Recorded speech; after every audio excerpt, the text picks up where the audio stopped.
Hello everyone, welcome to day 3 of 365 days crochet challenge, and in today's video I'm going to show you how to make a single crochet. To make a single crochet I've chained 10 and I've added one more turning chain. So for a single crochet the turning chain is 1.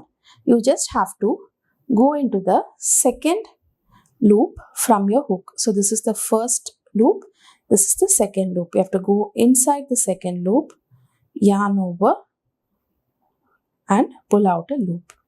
You can see that I'm holding my chain right here and I'm just taking it out of this loop that we went in. So now we have 2 loops on our hook. Again yarn over, pull out of these 2 loops. I'm going to show that to you again. Now you have to go into the next V right here and insert, pull out a loop. Okay, so just like this you have to yarn over again and pull out of these 2 loops. I'm going to show that again.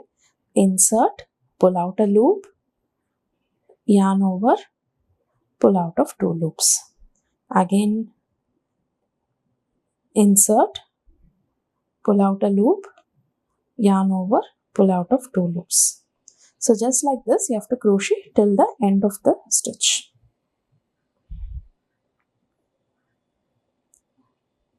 So do try this and I'll meet you back tomorrow with yet another crochet stitch.